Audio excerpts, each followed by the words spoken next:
Hello everybody, and thank you for tuning in to the weekly report. Inflation even hurts the penguins.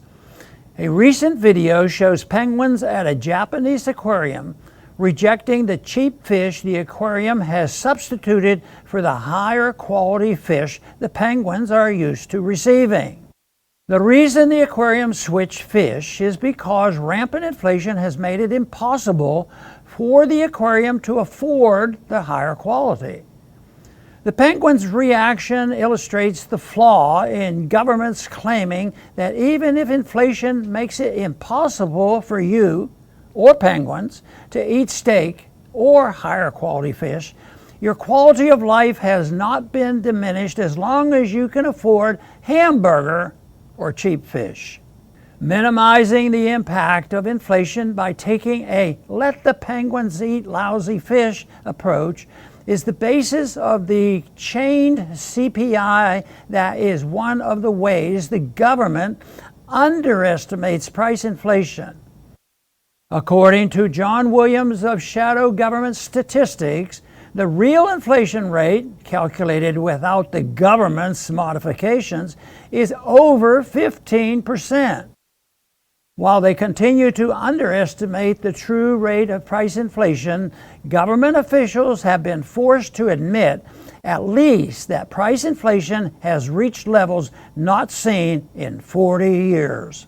This has led the Federal Reserve to raise interest rates. But so far, the Fed's rate increases have not stopped price inflation.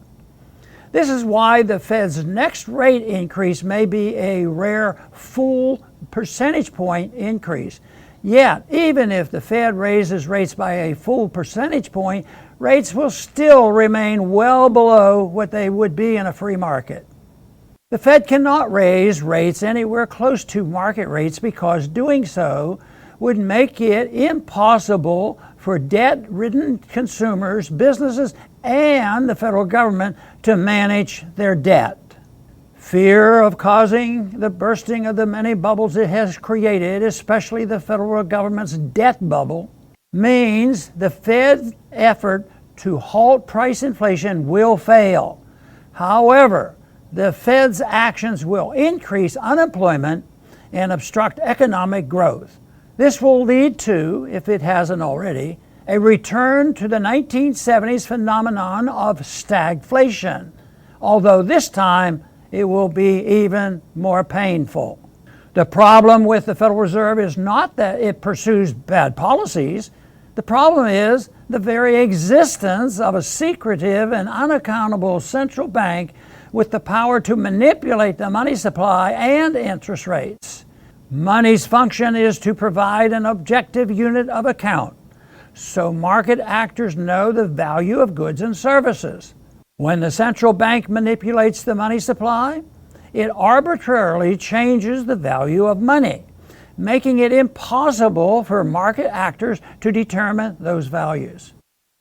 The Fed's manipulation of interest rates also creates economic chaos by distorting the signals sent regarding economic conditions.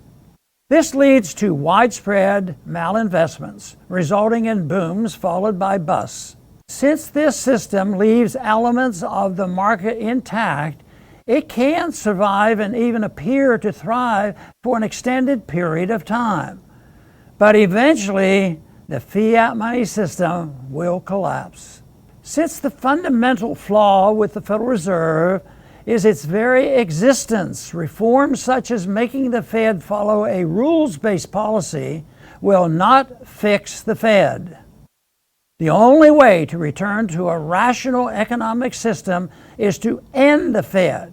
If there is not sufficient support to end the Fed, Congress should still audit the Fed and create competition by repealing the legal tender laws and ending all capital gains taxes on precious metals and cryptocurrencies.